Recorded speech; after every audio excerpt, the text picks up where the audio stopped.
स्वागत है आपका दोस्तों बिहार न्यूज में। मैं हूं फिरदौस गनी और आप देख रहे हैं केडीबी लाइव। दोस्तों आज हो चुका है 25 अक्टूबर 2025। तो आज की पूरे बिहार की टॉप न्यूज लेकर आए हैं आपके लिए। वीडियो शुरू करने से पहले आपसे एक रिक्वेस्ट है कि अगर आप पहली बार इस चैनल पर आए हैं तो चैनल को सब्सक्राइब करके बेल आइकन को प्रेस कर दीजिए और साथ ही साथ वीडियो को लाइक कर दीजिए, अपने दोस्तों के साथ शेयर भी कीजिए। तो चलिए चलते हैं आज की खबरों की ओर। दोस्तों आज बिहार न्यूज की शुरुआत सबसे पहले करेंगे कि बिहार विधानसभा चुनाव में मुस्लिमों की सहभागिता को लेकर के उठे सवालों के बीच आरजेडी नेता तेजस्वी यादव ने कारी सोहेब उर्फ अब्दुल को लेकर के हेलीकॉप्टर में बैठा करके नया सियासी दांव खेल दिया है। जब बिहार में चुनाव प्रचार के बीच असदुद्दीन ओवैसी की एआईएमआईएम ने तेजस्वी यादव के डिप्टी सीएम वाले फेस पर सवाल उठाते हुए कहा था कि किसी मुसलमान नेता को क्यों नहीं डिप्टी सीएम का चेहरा घोषित किया गया। एआईएमआईएम के आरोपों पर सियासी चर्चा छिड़ी हुई थी कि तेजस्वी यादव ने मुस्लिम नेता कारी सोहेब को अपने हेलीकॉप्टर में बैठा करके नया दांव चल दिया है। तेजस्वी यादव ने खुद अपने सोशल मीडिया प्लेटफॉर्म पर कारी सोहेब और अन्य नेताओं के साथ हेलीकॉप्टर की तस्वीर शेयर की है। एआईएमआईएम के आरोपों के बीच तेजस्वी यादव ने कारी सोहेब को अपने हेलीकॉप्टर में बैठा करके मुस्लिम वोटरों के बीच नाराजगी को कम करने के साथ साथ समुदाय के वोटरों को भी साधने का काम किया है। कारी सोहेब जिस समय तेजस्वी यादव के साथ हेलीकॉप्टर में सवार हुए उस समय उसमें मुकेश सहनी भी उसमें बैठे हुए थे जो महागठबंधन के साथी है। अब लोगों के जहन में एक सवाल ये भी उठने लगा है कि आखिर ये कारी सोहेब कौन है। तो कारी सोहेब के बारे में आपको बता दें कि ये बिहार विधान परिषद के सदस्य हैं, यानी कि एमएलसी है। इसके अलावा आरजेडी के युवा नेता भी है, साथ ही साथ बिहार युवा राजद के पूर्व प्रदेश अध्यक्ष भी रह चुके हैं। आरजेडी के युवा विंग के प्रदेश अध्यक्ष रहते हुए तेजस्वी यादव के करीबी बने और फिर अब उनकी गिनती विश्वास पात्र लोगों में होती है। आरजेडी में जाने पहचाने मुस्लिम चेहरा भी है। 2022 में बिहार विधान परिषद के सदस्य निर्वाचित हुए थे, यानी कि एमएलसी बने थे। ऐसा कहा जाता है कि बहुत ही कम समय में कारी सोहेब ने बिहार की सियासत में अपनी पहचान बनाई है। कारी सोहेब जुलाई 2022 में बिहार विधान परिषद के सदस्य निर्वाचित हुए। उनका कार्यकाल 21 जुलाई 2028 तक है। दोस्तों मिशन बिहार पर बेगूसराय पहुंचे प्रधानमंत्री नरेंद्र मोदी ने कहा कि राजद कांग्रेस वाले कभी राज्य का भला नहीं कर सकते हैं। बिहार ने उनके जंगल राज का दौर देखा और झेला है। उनके लिए हर रास्ता बंद कर देना है। या उन्होंने ये भी कहा है कि गरीबों से जमीन लिखवा लेने वाले कभी नौकरी नहीं दे सकते हैं। उन्होंने कहा है कि ये लोग सिर्फ अपने स्वार्थ के लिए काम करते हैं। प्रधानमंत्री नरेंद्र मोदी ने लालू परिवार को बिहार का सबसे भ्रष्ट परिवार बताया। प्रधानमंत्री नरेंद्र मोदी ने कहा है कि आरजेडी का परिवार बिहार का सबसे भ्रष्ट परिवार है। ज्यादातर लोग अदालत से जमानत पर निकल करके बाहर खड़े हैं। जमानत पर दूसरी तरफ कांग्रेस का एक परिवार है जो देश का सबसे भ्रष्ट परिवार है। इस परिवार के भी ज्यादातर लोग जमानत पर बाहर हैं। बिहार ऐसे लोगों पर भरोसा नहीं कर सकता, इसलिए पूरे बिहार में एक ही नारा गूंज रहा है, रफ्तार से चलेगा बिहार जब फिर आएगी एनडीए सरकार। प्रधानमंत्री मोदी ने कहा है कि बिहार का नौजवान मेरी बातों को ध्यान से सुने और गौर करें। जंगल राज वालों ने सिर्फ अपने बेटे बेटियों का भविष्य बनाया है, बिहार के नौजवानों का भविष्य तबाह कर दिया है। दोस्तों बिहार विधानसभा चुनाव को लेकर के सत्ता पक्ष और फिर विपक्ष के बीच प्रचार तेज हो गया है। जब मध्य प्रदेश के मुख्यमंत्री मोहन यादव पश्चिम चंपारण के शेरा बाजार खेल मैदान में आयोजित जनसभा को संबोधित किया, जहां मंचासीन नेताओं ने उन्हें जोरदार स्वागत किया, जिसमें केंद्रीय मंत्री सतीश चंद्र दूबे भी शामिल थे। मुख्यमंत्री मोहन यादव ने कांग्रेस पर हमला बोलते हुए कहा कि राहुल गांधी और फिर कांग्रेस देश का अपमान कर रहे हैं, इन्हें तो डूब मरना चाहिए। उन्होंने कहा है कि कांग्रेस विदेश में जाकर के देश का अपमान करती है और सेना के पराक्रम पर सबूत मांगती है। प्रधानमंत्री नरेंद्र मोदी के नेतृत्व में भाजपा ने राष्ट्रपति द्रौपदी मुर्मू को देश के सर्वोच्च पद पर पहुंचाया, महादलित आयोग बनाया और फिर ओबीसी आयोग को संवैधानिक दर्जा दिया। मोहन यादव ने जनता से अपील की है कि ऐसे नेताओं को चुने जो देश की सुरक्षा और फिर सम्मान के लिए हमेशा खड़ा रहे। उन्होंने कहा है कि कांग्रेस और फिर राजद जैसी पार्टियां केवल वादे करती है, जबकि भाजपा जनता के विश्वास और फिर राष्ट्र हित के लिए काम करती है। दोस्तों नेता प्रतिपक्ष तेजस्वी यादव ने कहा है कि नीतीश कुमार की सरकार में सबसे पहले दवाई कमाई और फिर पढ़ाई चौपट हुई है। यह इनके शासन में बिना रिश्वत दिए ही कोई काम नहीं होता है। बिहार में आज लोग भ्रष्टाचार, अपराध, अफसरशाही से परेशान है, कानून व्यवस्था चौपट है। हमारी सरकार आएगी तो फिर भ्रष्टाचार से कोई समझौता नहीं होगा, अपराधी कोई भी बख्शा नहीं जाएगा। जब भाजपा समाज के बीच नफरत फैलाना चाहती है, मैं लोगों के बीच आपसी भाईचारा कायम रखने का काम करता हूँ। वहीं पर तेजस्वी यादव ने कहा है कि इंडिया की सरकार बनी तो हर एक परिवार के एक सदस्य को सरकारी नौकरी देने का काम करेंगे। उन्होंने कहा है कि विभिन्न विभागों में कार्यरत संविदा कर्मियों को नियमित किया जाएगा। वहीं माई बहन मान योजना के तहत हर महिला को 2500 रुपये, वृद्धा पेंशन योजना में 400 से बढ़ाकर के 1500 रुपये हर माह, 500 रुपये में गैस सिलेंडर और फिर प्रतिमाह 200 यूनिट बिजली मुफ्त देने का काम करेंगे।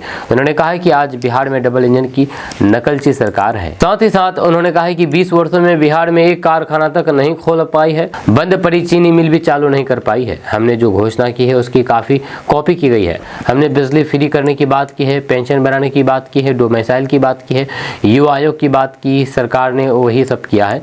ये थके हुए लोग हैं और फिर बस किसी तरह सत्ता में रहना चाहते हैं। दोस्तों, मुख्यमंत्री नीतीश कुमार को बुरा और बीमार कहने पर रवि किशन तेजस्वी यादव पर भड़क पड़े। उन्होंने कहा है कि माई बाबू बुरा जाला ता सड़क पर छोड़ देहल जाला। दरअसल चुनावी जनसभा को संबोधित करते हुए बिहार पहुंचे भोजपुरी फिल्म के सुपरस्टार बीजेपी सांसद रवि किशन ने बिहार के समस्त माता पिता के से अपील करते हुए कहा कि हम तमाम माता पिता से निहोरा करते हैं कि वे अपने अपने बच्चों को ये बताएं कि 20 साल पहले बिहार में क्या कुछ होता था। ये बताएं कि पहले लोग किस तरह भय यानी कि डर के माहौल में रहते थे। आने वाली पीढ़ियों को हम कैसा बिहार दे रहे हैं ये भी बताएं। वहीं पर प्रधानमंत्री नरेंद्र मोदी जी बार बार कह रहे हैं कि हम लोगों को इतिहास नहीं भूलना चाहिए। बिहार पहले क्या था? बिहार का नाम पहले से बहुत खराब था। बिहार में हमारी सरकार बनी तब विकास की गति आगे बढ़ी। अब हम विकास के राह पर दौड़ रहे हैं। हम लोगों को पीछे नहीं जाना है, भूल कर भी हम लोगों को पीछे मुड़ करके नहीं देखना है। वहीं पर प्रधानमंत्री नरेंद्र मोदी जो कह रहे हैं वे एकदम सही कह रहे हैं। जैसे सभी माता पिता से मैं रिक्वेस्ट करता हूं कि युवा पीढ़ी को 20 साल पहले की बातें बताएं जो कि उनको नहीं पता है। रवि किशन ने कहा है कि जब हम सैया हमारे फिल्म लेकर के 2001 में आया था, जब ऑन रोड घूमे थे तो फिर सड़क की हालात काफ़ी ख़राब थी। वहाँ का माहौल बहुत ख़राब था। गोलियाँ चलती थी, फिरौती मांगी जाती थी, लोग अगवा किए जाते थे, लोगों की जान लिया जाता था। लेकिन आज बिहार बदला है। जब सब लोगों से मेरा निवेदन है कि अपने बच्चों को बताएं कि 20 साल पहले का जंगल राज कैसा था। 14 नवंबर के बाद बिहार बहुत ऊंचाई की रफ्तार लगाएगा। ये मैं आपको वचन देता हूं। वहीं तेजस्वी यादव के उस बयान पर जिसमें उन्होंने कहा कि बिहार में बदलाव ज़रूरी है, बिहार में बदलाव होने वाला है, इस पर रवि किशन ने कहा है कि 14 नवंबर को सब पता चल जाएगा। अगर आप बेरोजगार हैं तो आपके लिए अच्छी खबर है, क्योंकि बेरोजगार के लिए काम की खबर सामने आई है। बिहार के तमाम बेरोजगार युवक युवतियों को 2 साल तक बिहार सरकार 1000 रुपये करके देने जा रही है। जी हाँ, पूर्व से संचालित मुख्यमंत्री निश्चय एवं सहायता भत्ता योजना का लाभ अब बिहार के स्नातक पास बेरोजगार युवा और फिर युवतियों को भी मिलेगा। आपको बता दूं कि अभी तक इस योजना का लाभ इंटर पास बेरोजगार युवक और फिर युवतियों को मिलता था, लेकिन अब इस योजना के जरिए बेरोजगार स्नातक पास 20 से 25 साल के युवाओं को 2 सालों तक हर महीने 1000 रुपये एवं स्वयं सहायता भत्ता राशि के रूप में दिया जाएगा। वहीं पर सीएम नीतीश कुमार ने बताया है कि बिहार सरकार के साथ निश्चय कार्यक्रम के तहत पूर्व से चल रहे मुख्यमंत्री निश्चय स्वयं सहायता भत्ता योजना का विस्तार किया गया है। आपको बता दूं कि इसके तहत विज्ञान, कला और फिर वाणिज्य उत्तीर्ण स्नातक बेरोजगार युवक और फिर युवतियों को इस योजना का लाभ दिया जाएगा। इससे पहले इस योजना का लाभ इंटर पास स्टूडेंट को मिल रहा था। वहीं पर जो भी युवा 20 से 25 साल की आयु वर्ग के हैं, जो स्नातक उत्तीर्ण बेरोजगार युवक युवती है, जो पढ़ाई नहीं बल्कि नौकरी और फिर रोजगार का प्रयास कर रहे हैं, उनका अपना कोई भी रोजगार या फिर नौकरी नहीं है, जो उनको 1000 रुपये प्रतिमाह की दर से अधिकतम 2 वर्षों तक के लिए सीएम स्वयं सहायता भत्ता का भुगतान किया जाएगा। वहीं पर इस योजना को शुरू करने का मुख्य उद्देश्य बिहार के युवाओं को रोजगार के अधिक से अधिक अवसर मिले, बिहार के शिक्षित युवा आत्मनिर्भर, दक्ष और फिर रोजगारोन्मुखी बने, ताकि बिहार के युवा देश और फिर राज्य के विकास में अपना अहम योगदान दे सके। वहीं पर पूरे बिहार में इस योजना का लाभ लेने वाले लाभार्थियों की संख्या 5,93,05,171 के आसपास है।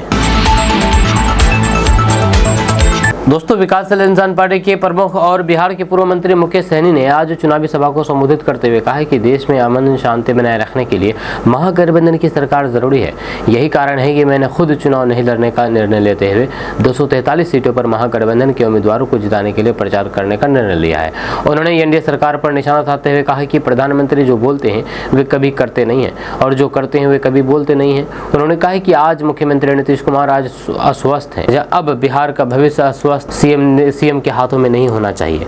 मुकेश सहनी ने कहा है कि आज़ाद भारत में पहली बार किसी मल्लाह के बेटे को उप मुख्यमंत्री का चेहरा बनाया गया है। उन्होंने लोगों से तेजस्वी यादव को मुख्यमंत्री बनाने के लिए वोट करने की अपील करते हुए कहा कि आप उन्हें सीएम बनाइए, हर घर में सरकारी नौकरी दी जाएगी। उन्होंने कहा कि आज बिहार को ओरिजिनल मुख्यमंत्री चाहिए, डुप्लीकेट नहीं। उन्होंने महागठबंधन के प्रत्याशी को विजय बनाने की भी अपील की है।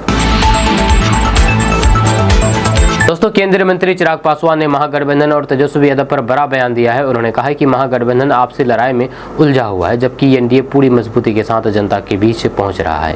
उन्होंने कहा है कि हम अपने छोटे भाई तेजस्वी यादव को शुभकामनाएं देना चाहूँगा कि चुनाव प्रचार प्रसार की शुरुआत की है। एक लंबा समय बीत गया है, नामांकन भी समाप्त हुए, लेकिन महागठबंधन के लोग चुनाव प्रचार में निकलना तो दूर, आपस में ही उलझे हुए हैं। अब प्रचार में निकले हैं तो फिर पहले ये लोग बहुत लेट हो चुके हैं। जनता को ये लोग कन्विंस कर सके तो फिर कर लें, लेकिन इस बार उनका सरकार में आना सिर्फ सपना रह जाएगा। मैं हमेशा कहता हूं कि आंकड़ों पर ध्यान दीजिए। जब पिछली बार अगर एनडीए एकजुट रहता है तो फिर खुद को बड़ी पार्टी कहती है, तो फिर बड़ी पार्टी नहीं बनती। इस बार पांचों दल साथ हैं, जबकि महागठबंधन में बिखराव और फ्रेंडली फाइट है। वहीं पर चिराग पासवान के इस बयान के बाद बिहार की सियासत में हलचल तेज हो गई है। जो चुनावी जंग में अब बयानबाजी का दौर और तीखा होता जा रहा है। दोस्तों, केंद्रीय कृषि मंत्री शिवराज सिंह चौहान आज बिहार दौरे पर पहुंचे। इस दौरान उन्होंने गोपालगंज और फिर दरभंगा में भाजपा उम्मीदवारों के समर्थन में चुनावी जनसभाओं को संबोधित किया। अपने चिरपरिचित और जोशीले अंदाज में उन्होंने विपक्ष पर जमकर के निशाना साधा। प्रधानमंत्री नरेंद्र मोदी की तुलना भगवान से करते हुए कहा है कि जब धर्म और फिर अधर्म की लड़ाई होती है तब भगवान को धरती पर आना ही पड़ता है। आज नरेंद्र मोदी वही भूमिका निभा रहे हैं। साथ ही साथ उन्होंने कहा कि ये चुनाव राम राज्य और जंगल राज की लड़ाई है।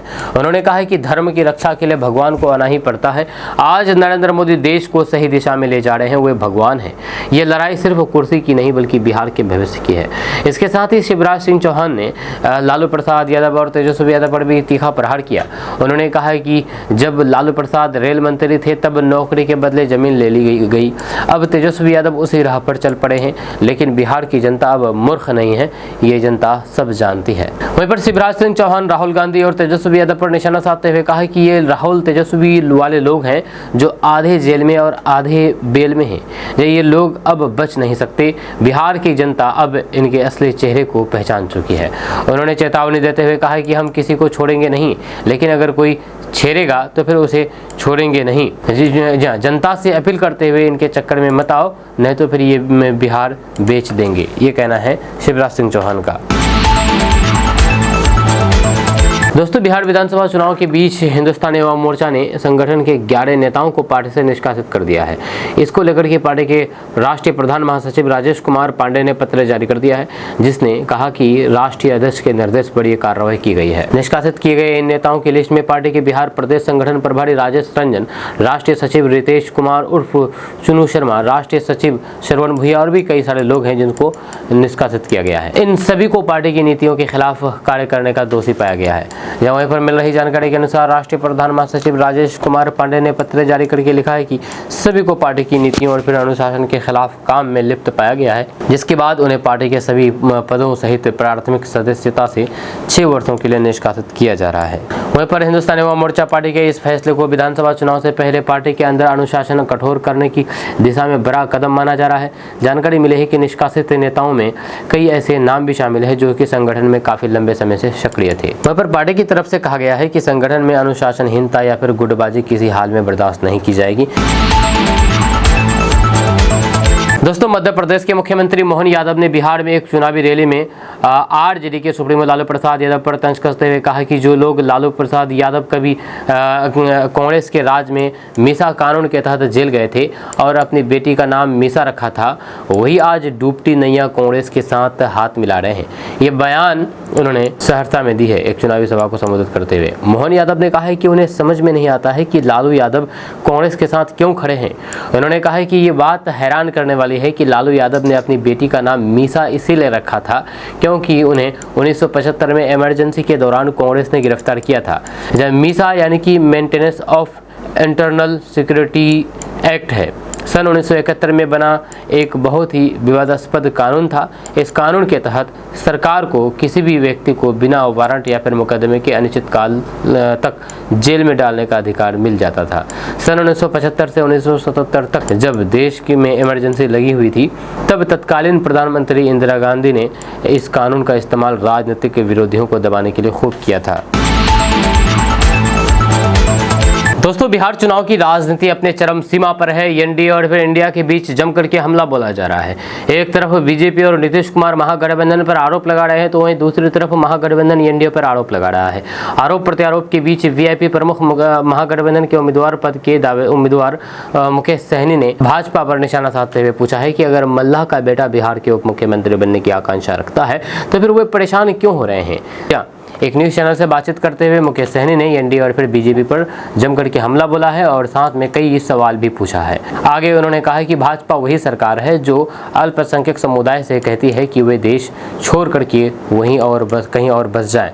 भाजपा के पेट में दर्द क्यों होता है जब अत्यंत पिछड़ा वर्ग के व्यक्ति को उप मुख्यमंत्री का चेहरा घोषित किया जाता है। तो वहीं पर तेजस्वी यादव को महागठबंधन का सीएम चेहरा घोषित किए जाने पर तंज कसा था। उन्होंने कहा था कि इसमें मुझे कोई आश्चर्य नहीं हुआ है। ये महागठबंधन नहीं है, ठग बंधन है। ये मुंगेरी लाल के हसीन सपने देख रहे हैं। जी हाँ, हालांकि इससे पहले मुकेश सहनी ने बीजेपी पर निशाना साधते हुए कहा था कि बीजेपी को जब तक हम तोड़ेंगे नहीं तब तक छोड़ेंगे नहीं। इसके बाद गिरिराज सिंह ने महागठबंधन पर निशाना साधा था। दोस्तों, बिहार विधानसभा चुनाव के लिए राजनीतिक दल चुनाव प्रचार में जुट गए हैं। महागठबंधन ने आरजेडी नेता तेजस्वी यादव को मुख्यमंत्री पद का उम्मीदवार घोषित कर दिया है। इसको लेकर के जनशक्ति जनता दल के प्रमुख और लालू प्रसाद यादव के बड़े बेटे तेज प्रताप यादव से सवाल किया गया। इसके जवाब में उन्होंने कहा कि तेजस्वी छोटे भाई हैं तो फिर हम केवल आशीर्वाद ही दे सकते हैं।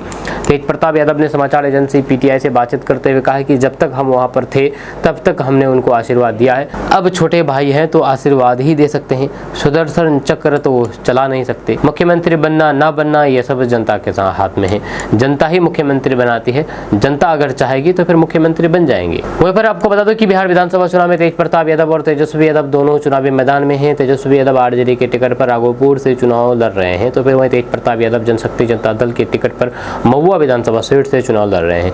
तेजस्वी यादव राघोपुर से ही विधायक हैं, तो वहीं तेज प्रताप यादव हसनपुर विधानसभा सीट से विधायक हैं। हालांकि तेज प्रताप यादव 2015 में महुआ विधानसभा सीट से विधायक रह चुके हैं।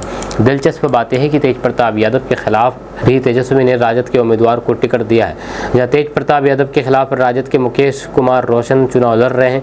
मुकेश कुमार रोशन पहले भी महुआ विधानसभा सीट से विधायक रह चुके हैं। 2020 में वे राजद के टिकट पर महुआ विधानसभा सीट से चुनाव जीते थे। दोस्तों, 20 साल पहले बिहार में अपराधियों का राज था। अपराधी गाड़ियों का शीशा थोड़ा नीचे करके राइफल का नाल बाहर निकाल करके दहशत फैलाते थे। यह नीतीश राज में किसी माई के लाल में सड़क पर राइफल लहराने की हिम्मत नहीं है। ये बातें मैं नहीं कह रहा हूँ, बल्कि ये बातें केंद्रीय मंत्री ललन सिंह ने एनडीए प्रत्याशी समर्थन में सभा को संबोधित करते हुए ये बातें कही है। उन्होंने कहा कि पहले लोग शाम होते ही घर लौट जाते थे। या देर होने पर घर वाले दरवाजे पर बैठ करके इंतजार करते थे। 25 साल के नौजवान लालू राज को नहीं देखे हैं। आज गोपालगंज से पटना जाने में समय नहीं लगता है, जब पहले एक दिन जाने में और एक दिन आने में लग जाता था। उन्होंने कहा कि उनकी ही जनहित याचिका पर लालू प्रसाद यादव की चारा घोटाले में 5 साल की सजा हुई थी। पहले बिहार के टैक्स का पूरा पैसा घोटाले में जाता था। नीतीश सरकार में टैक्स का पैसा बिहार के विकास में खर्च होता है। 2005 में बिहार का सालाना बजट 25,000 करोड़ था, आज 3,15,000 करोड़ है। उन्होंने कहा कि लालू यादव जब रेल मंत्री बने तो फिर गरीबों को नौकरी दी और फिर बदले में उनका जमीन तेजस्वी यादव, तेज प्रताप यादव, मीसा भारती, राबड़ी देवी के नाम से लिखवा लिए। जमीन घोटाले में भी उनका पूरा परिवार जेल जाएगा। उन्होंने कहा कि आज बिहार की महिलाओं के विकास के लिए योजनाएं चलाई जा रही है। पेंशन की राशि बढ़ा दी गई है, घर घर बिजली पहुंचा दी गई है, जहाँ गली गली सड़क और फिर पानी पहुंचाया गया है, मुफ्त बिजली दी जा रही है। उन्होंने प्रधानमंत्री नरेंद्र मोदी की तारीफ करते हुए कहा कि उनका सपना देश को आत्मनिर्भर भारत बनाने का है। दोस्तों, जनसुराज पार्टी के सूत्रधार प्रशांत किशोर ने एक रैली को संबोधित करते हुए तेजस्वी यादव पर जमकर के निशाना साधा है। उन्होंने कहा है कि तेजस्वी यादव अब बिहार को सोने की लंका बना देने की बातें भी कर सकते हैं। प्रशांत किशोर ने आरोप लगाया है कि पिछले 78 वर्षों में केवल 26 लाख लोगों को सरकारी नौकरी मिली है, जिसमें राजद की 18 साल की सरकार में रोजगार नहीं दिए जा सके। उन्होंने कहा है कि अब घर घर सरकारी नौकरी देने की बातें करके लोगों को भ्रमित किया जा रहा है, लेकिन लोग अब इनके झांसे में नहीं आएंगे। उन्होंने कहा है कि बिहार की जनता एनडीए को हटाने और जंगलराज वापस लाने के लिए तैयार है। बिहार में अब जनसुराज की नई व्यवस्था स्थापित होगी, जहां त्योहारों के दौरान बढ़ती भीड़ और फिर बिहार आने वाली ट्रेनों को रोके जाने पर भी प्रशांत किशोर ने हमला बोला है। उनका कहना था कि यदि लोग अपने बच्चों के भविष्य के लिए सजग नहीं होंगे तो फिर उन्हें गुजरात, महाराष्ट्र जाकर के मजदूरी करनी पड़ेगी और फिर मुश्किलों का सामना करना पड़ेगा। यह प्रशांत किशोर ने कहा है कि जो प्रवासी बिहार लौट रहे हैं वह जनसुराज की सरकार बनाने का संकल्प लेकर के आए हैं, इसलिए सरकार डर रही है और फिर ट्रेनें रोकी जा रही है।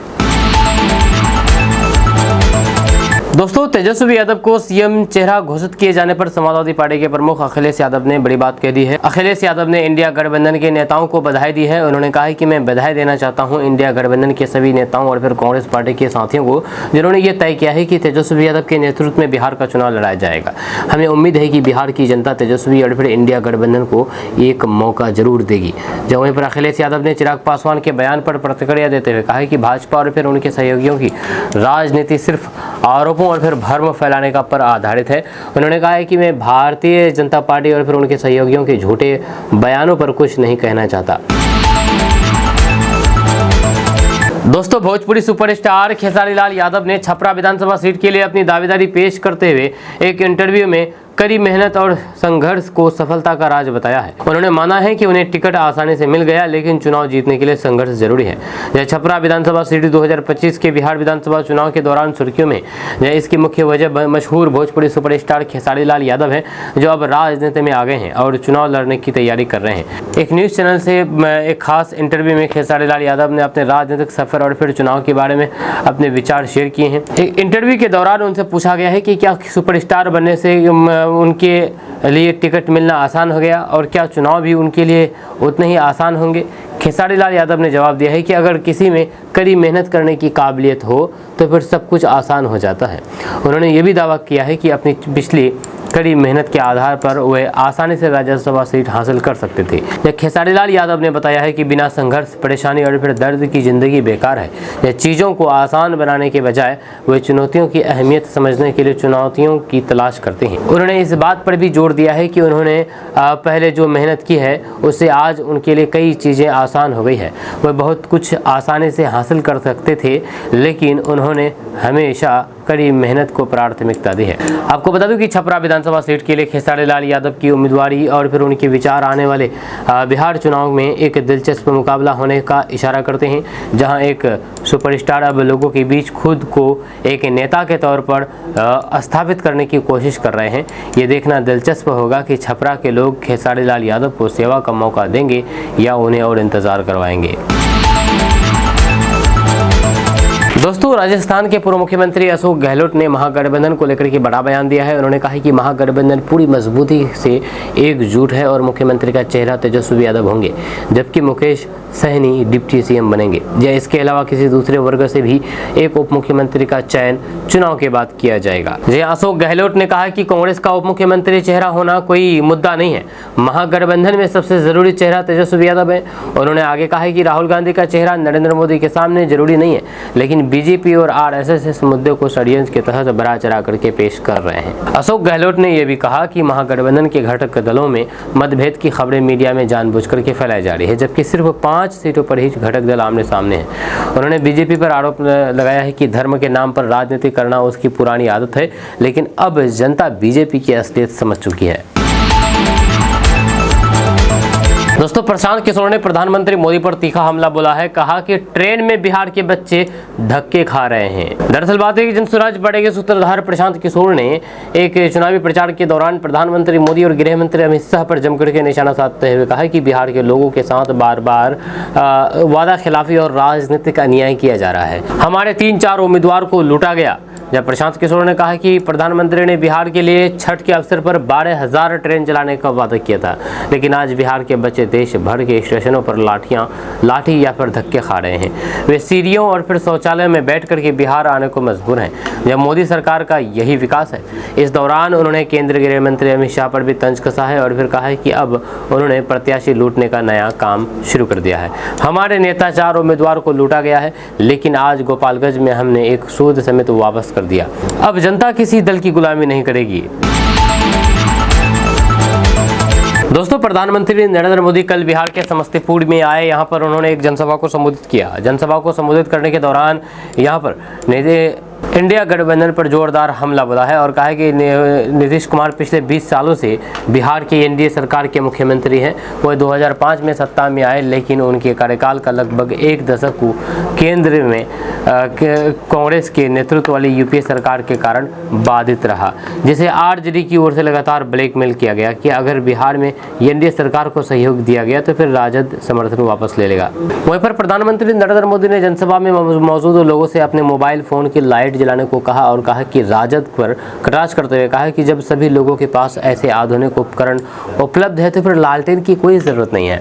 जी हाँ, वहीं पर विपक्षी इंडिया गठबंधन का नेतृत्व ऐसे लोग कर रहे हैं जो जमानत पर छूटे हुए हैं। उन्होंने बिहार में महागठबंधन पर कटाक्ष करते हुए कहा कि सहयोगियों के बीच झगड़े से पता चलता है कि ये गठबंधन नहीं बल्कि एक गठबंधन है, जबकि एनडीए अपनी एकजुटता के साथ एक विपरीत तस्वीर पेश करता है। उन्होंने कहा है कि बिहार आर्यभट्ट जैसी प्रतिभा की भूमि है और यहाँ के लोग राजद कांग्रेस गठबंधन पर भरोसा नहीं कर सकते, जिसने कानून के शासन को नष्ट कर दिया था। उन्होंने विपक्ष पर आरोप लगाते हुए कहा कि ये राजद के शासनकाल में फिरौती, अपहरण, लोगों की जान लेने और फिर रंगदारी उद्योग की तरह फल फूल रहे थे और फिर जंगल राज से सबसे अधिक पीड़ित हमारी माताएं, बहनें और फिर कमजोर वर्ग के लोग थे। जंगल राज लौटाने की बात करने वाले ये गठबंधन के नेता अब दोनाली और फिर देसी कट्टे की बातें कर रहे हैं। वहीं पर महागठबंधन पर निशाना साधते हुए पीएम मोदी ने कहा है कि इनके नेता आपस में ही लड़ रहे हैं। हमें ये सुनिश्चित करना है कि हर भाजपा कार्यकर्ता मतदान केंद्र तक पहुंचे और फिर हर वोट सही तरीके से डलवाएं। आप सब याद रखें, पहले मतदान फिर जलपान। दोस्तों, अपने विधानसभा क्षेत्र राघोपुर में तेजस्वी यादव ने चुनावी कार्यालय का उद्घाटन किया है। नामांकन के बाद पहली बार अपने विधानसभा क्षेत्र राघोपुर पहुंचे तेजस्वी यादव ने बिदुपुर के चक सिकंदर में अपने प्रधान चुनाव कार्यालय का उद्घाटन किया। उद्घाटन के बाद भारी संख्या में मौजूद लोगों को संबोधित करते हुए तेजस्वी यादव ने कहा है कि आप लोगों ने हमारी चिंता खत्म कर दिया है और मुझे सीएम बना दिया है। जहाँ वहीं पर तेजस्वी यादव ने सीएम का फुल फॉर्म भी बताया है और कहा है कि सीएम का मतलब चिंता मुक्त। जहाँ वहीं पर तेजस्वी यादव ने कहा है कि हम लालू के बेटा हैं, जब मोदी से डरने वाले नहीं हैं। वहीं पर तेजस्वी यादव ने भाजपा और नरेंद्र मोदी पर भी निशाना साधा है। आपको बता दूं कि राघोपुर विधानसभा क्षेत्र स्थित बिदुपुर के चक सिकंदर में प्रधान कार्यालय और फिर बिदुपुर के ही चकोसन में सहायक कार्यालय का फीता काट करके उद्घाटन किया है, जहां पर लोगों का हुजूम उमड़ पड़ा। दोस्तों, प्रधानमंत्री नरेंद्र मोदी ने राजद और कांग्रेस पर निशाना साधते हुए कहा कि दोनों भ्रष्टाचार के परिवार हैं। दोनों परिवारों के सदस्य जमानत पर बाहर हैं। उन्होंने कहा कि ये सिर्फ एक जनसभा नहीं बल्कि बिहार के लिए नए संकल्पों का समागम है। उन्होंने स्पष्ट संदेश दिया है कि जनता एक बार फिर से सुशासन की सरकार चाहती है। वहीं पर प्रधानमंत्री नरेंद्र मोदी ने मंच पर छठ व्रतियों को शुभ वितरित किया है। उन्होंने ये भी कहा है कि जब से चुनाव की घोषणा हुई है हम सब देख रहे हैं, एक तरफ एनडीए है जिसमें चिराग कुशवाहा और फिर नीतीश जैसे समझदार नेता हैं, दूसरी तरफ महागठबंधन अपनी लाठियां भांज रहा है। मोदी ने कहा है कि ये महागठबंधन अड़ने, लटकने, झटक देने और फिर फेंकने वाली पार्टियों से बना है। राजद 2 दशकों से कोई भी चुनाव नहीं जीता है, फिर भी अपने अहंकार में डूबा हुआ है। मोदी ने महागठबंधन को एक नया राजनीतिक संदेश भी दिया है। उन्होंने कहा कि राजद ने अपने अहंकार में झामुमो को करारा झटका दिया है। जब कांग्रेस और जो कि 35 साल से बिहार में राजद की पिछलग्गू थी, इस बार भी उसे हरा दिया। दोस्तों, बिहार में अगले महीने विधानसभा चुनाव होने जा रहे हैं और फिर इसे लेकर के तैयारियां तेज हो गई है। इस बीच चुनाव आयोग ने मतदाताओं के लिए एक अहम घोषणा की है। आयोग ने साफ कहा है कि मतदान के दिन सभी मतदाताओं को स्वेतन अवकाश यानी कि पेड लीव का अधिकार मिलेगा। यानी कि अगर आप वोट डालने के पात्र हैं तो फिर उस दिन आपका वेतन नहीं काटेगा। वहीं पर बिहार में इस बार 2 चरणों में मतदान होना है। आयोग ने घोषणा की है कि बिहार विधानसभा चुनाव 6 नवंबर और 11 नवंबर को 2 चरणों में होंगे। इसके साथ ही 14 नवंबर को मतगणना की जाएगी। वहीं पर मतदान के दिन सरकारी संस्थान जैसे कि स्कूल, कॉलेज, बैंक और फिर सरकारी दफ्तर आमतौर पर बंद रहते हैं, क्योंकि वहाँ के कर्मचारी चुनाव कार्यों में शामिल होते हैं या फिर वोट डालने जाते हैं। वहीं पर निजी दफ्तरों और फिर फैक्ट्रियों को भी अपने कर्मचारियों को छुट्टी देनी होगी। या अगर किसी संस्था को पूरी तरह बंद करना संभव ना हो तो फिर कम से कम कर्मचारियों को शिफ्ट के हिसाब से वोट डालने का समय देना जरूरी होगा। वहीं चुनाव आयोग ने जनप्रतिनिधित्व अधिनियम 1951 की धारा 135B का हवाला देते हुए कहा कि किसी भी कारोबार, उद्योग, व्यापार, कार्यालय या फिर निजी प्रतिष्ठान में काम करने वाले व्यक्ति को मतदान के दिन छुट्टी देनी होगी। इस छुट्टी को सवेतन अवकाश कहा जाता है, यानी कि इस दिन काम पर ना जाने के बावजूद भी वेतन में कोई भी कटौती नहीं की जा सकती है। दोस्तों, क्या आपको पता है कि बिहार विधानसभा चुनाव में उतरे उम्मीदवारों में सबसे अमीर उम्मीदवार कौन है? कौन ऐसा उम्मीदवार है जो सबसे ज़्यादा पैसे वाले हैं? एक ऐसा उम्मीदवार है जिसकी नेटवर्थ 373 करोड़ रुपए की है, यानी कि 373 करोड़ रुपए की दौलत है। वो उस उम्मीदवार का नाम है रणकौशल सिंह। जी हाँ, आपको बता दें कि बिहार विधानसभा चुनाव में महागठबंधन के वीआईपी उम्मीदवार रणकौशल प्रताप सिंह उर्फ गुड्डू सिंह इन दिनों सुर्खियों में है। लौरिया सीट से चुनाव लड़ रहे रणकौशल सिंह ने अपने नामांकन के दौरान जो शपथ पत्र दाखिल किया है उसमें उन्होंने 373 करोड़ रुपए से अधिक की संपत्ति घोषित की है। यह आंकड़ा उन्हें बिहार के सबसे धनी प्रत्याशियों की सूची में नंबर 1 पर ला खड़ा कर दिया है। रणकौशल सिंह केवल जमीन जायदाद के अलावा लग्जरी जीवन जीने के लिए भी जाने जाते हैं। यहाँ उनके पास 7 गाड़ियाँ हैं, जिनमें 2 फॉर्च्यूनर, 1 ऑडी, 1 इनोवा और अन्य गाड़ियां शामिल हैं। वहीं पर खेती के लिए 1 ट्रैक्टर भी उन्होंने अपनी संपत्ति सूची में दर्ज कराया है। उनके परिवार के पास जेवरात की भी अच्छी खासी संपत्ति है। यह शपथ पत्र के अनुसार उनकी पत्नी सलोनी सिंह के पास लगभग 2 किलो सोना है, जबकि दोनों बेटियों के पास करीब 1.4 किलो सोना मौजूद है। रणकौशल सिंह के पास 600 ग्राम सोना और फिर हीरे जवाहरात की कीमती गहने हैं।